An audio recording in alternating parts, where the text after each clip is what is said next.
कभी कभी हम कहते हैं वो जीवन में हार गया। हाँ प्रियो, अक्सर लोग जीवन में हार जाते हैं और अंत भयानक होता है। सबको प्रेज़ द लॉर्ड। सबको मेरी रिक्वेस्ट है, चैनल को सब्सक्राइब, लाइक और शेयर करना ना भूलें ताकि आप तक मेरी आवाज पहुंच सके। युवा पीढ़ी के लिए खास बात रखना चाहूंगा। युवा पीढ़ी आज बॉयफ्रेंड गर्लफ्रेंड रखने में बहुत आगे है। परमेश्वर का दिया हुआ पवित्र धन जवानी को बड़ी आनंद से नष्ट भ्रष्ट करके अपवित्र करते हैं। वो कैसे, अंत तक सुने। बाइबल कहती है कोई तेरी जवानी को तुच्छ ना समझने पाए। पहला तीमुथियुस उसका 4:12। एक व्यक्ति बड़ी योजना और दर्शन के साथ धूमधाम से शादी करता है, लेकिन विवाह के बाद पारिवारिक अशांति के कारण पति पत्नी तलाक देते हैं और परिवार बर्बाद हो जाता है। इसलिए आज अनेक परिवार आंसुओं की जिंदगी बिता रहे हैं। किसकी जिंदगी, परिवार, भविष्य और खुशी बर्बाद करके क्या मिलेगी? तब आए हम गहराई से सोचे। युवा पीढ़ी, आप शादी क्यों करेंगे? खुशी की भविष्य बनाने के लिए, ना आंसुओं का जिंदगी बिताने के लिए? आप खुद निर्णय लीजिए। दुख, संकट, जीवन और मृत्यु आपके सम्मुख रखा गया है, तब क्या चुनोगे? आप लोग शादी से पहले थोड़ा इस बात को गौर से सोचिए। किसी ने कहा शादी बर्बादी, लेकिन बाइबल कहती है जिसने स्त्री विवाह ली उसने उत्तम पदार्थ पाया और यहोवा का अनुग्रह उस पर हुआ है।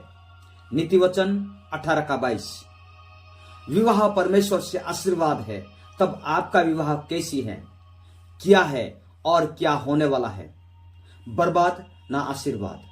कहना चाहूंगा, किसी की जिंदगी में सिमसन की दलाला मत बनिए। मतलब किसी का जिंदगी, किसी का भविष्य, किसी का परिवार का बर्बाद का कारण मत बनिए। परिवार बनाएं, ना तोड़े।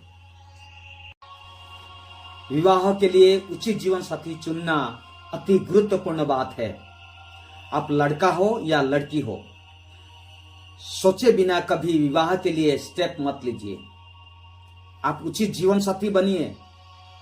आपको ये गोरा चमड़ा, लंबा बाल, नाम और सम्मान, style, beautiness, handsomeness, prosperity, talent, ये सब आपको बेहतरीन जिंदगी दे नहीं सकती या उत्तम भविष्य दे नहीं सकती।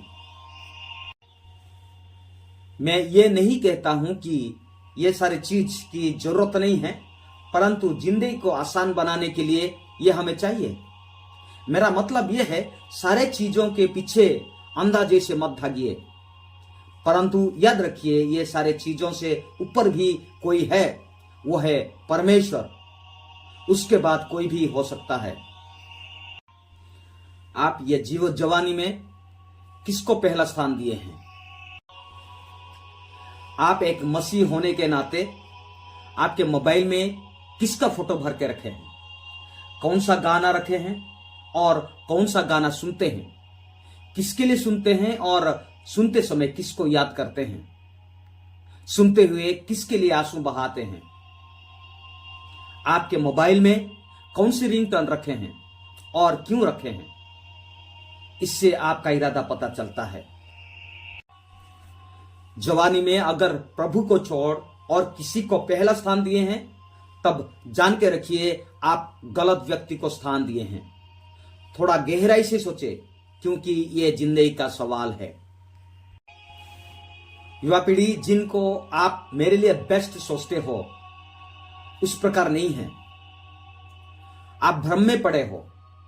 अच्छा से समझिए, आप यूज एंड थ्रो नहीं हो। लेकिन मैं कहना चाहूंगा कि दुनिया यूज एंड थ्रो के लिए ही आपको इस्तेमाल करेगी। आपका जीवन, भविष्य और आप बहुमूल्य हो।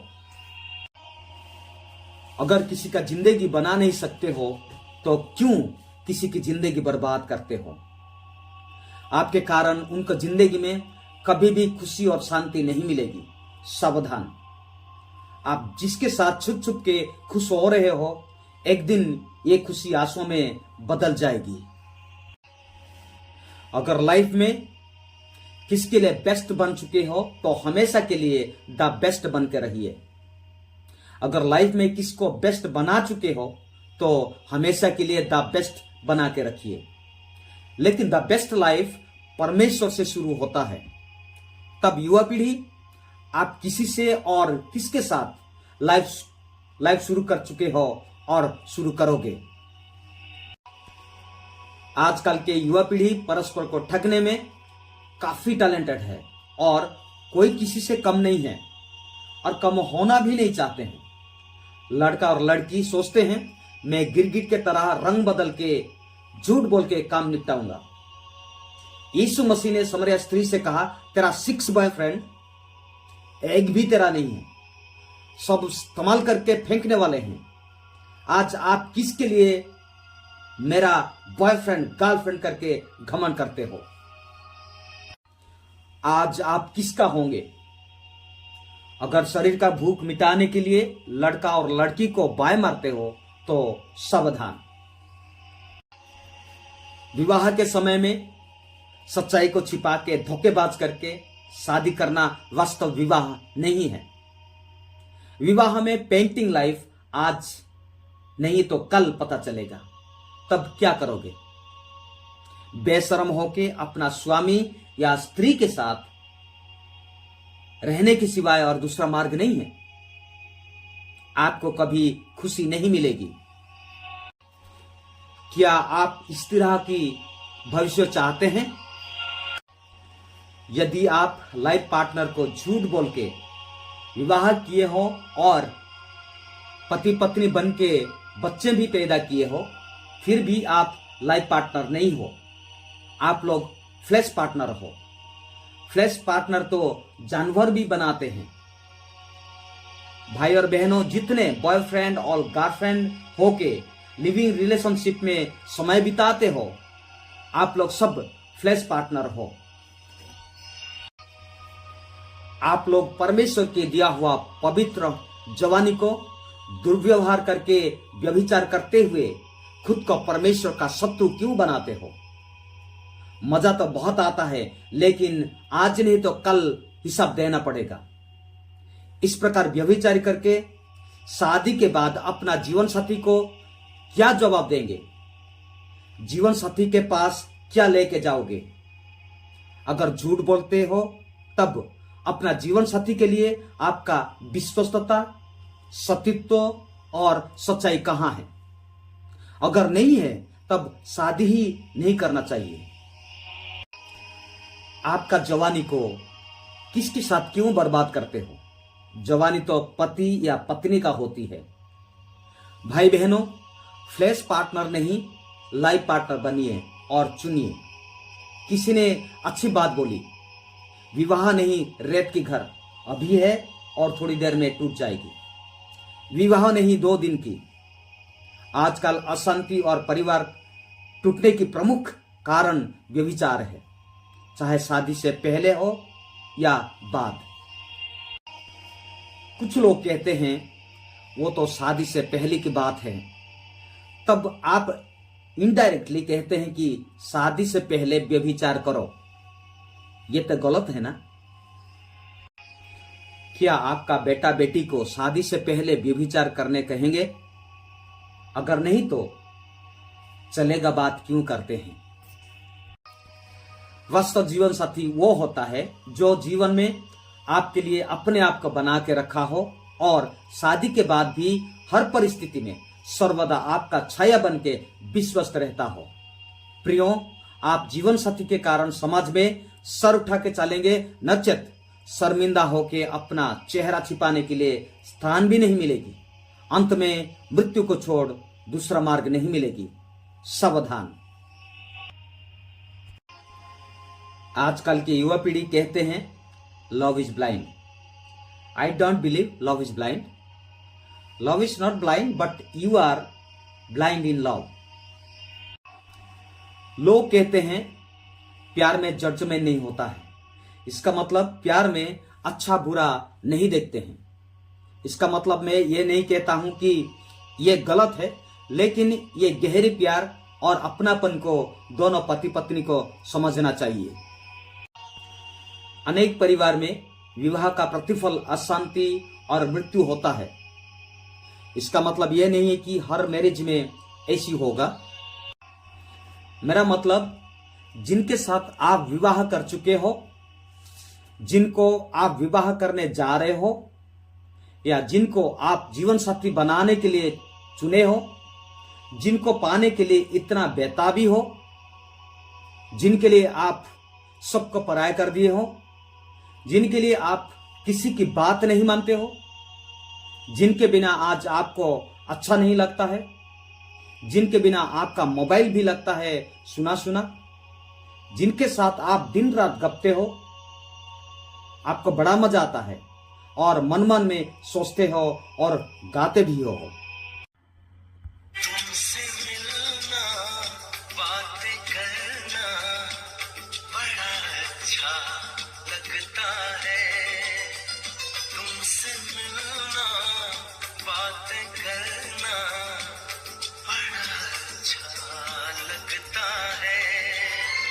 क्या है ये, क्यों है ये, क्या खबर, हम मगर जो भी है बड़ा अच्छा लगता है।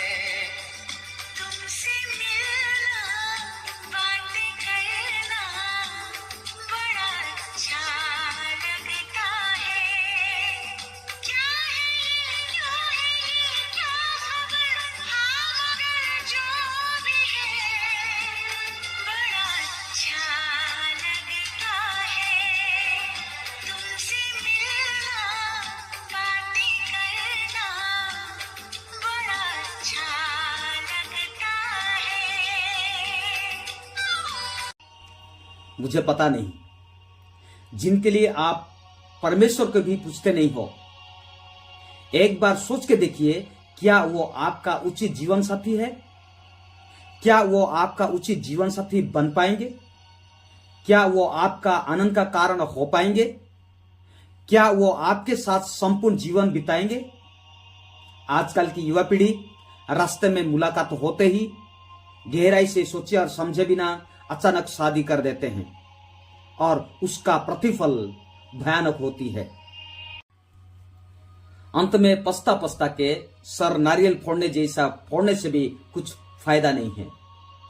रास्ते में, बाजार में, वर्क प्लेस में, पार्क में, यात्रा में या रंग नंबर में मुलाकात होने वालों को आंख बंद करके मत अपनाइए। अगर रास्ते से उठा लिए तब पेड़ में या घर में रस्सी बांधने के लिए तैयारी करेंगे, नचेत घर में पानी ड्रम रखने के लिए तैयारी करेंगे। आशा करता हूं आप समझ गए होंगे, क्योंकि समझदारी को इशारा काफी है। इसलिए शादी में पहला स्थान परमेश्वर को दीजिए, तब पारिवारिक जीवन सुंदर और आशीषों से भर जाएगी। आप लोग किसको प्रथम स्थान दिए हैं? प्रियो, आप क्या चाहते हैं ये आपके ऊपर निर्भर करता है। आप लोग जीवन साथी के लिए खुद को बना के रखिए और शादी के बाद एक अच्छा बेहतरीन जिंदगी बिताइए। कोई तेरी जवानी को तुच्छ ना समझने पाए और परमेश्वर आप लोगों को सहायता और मदद करे। प्रभु आप सबको बहुत ऐसे आशीष दे। आमीन।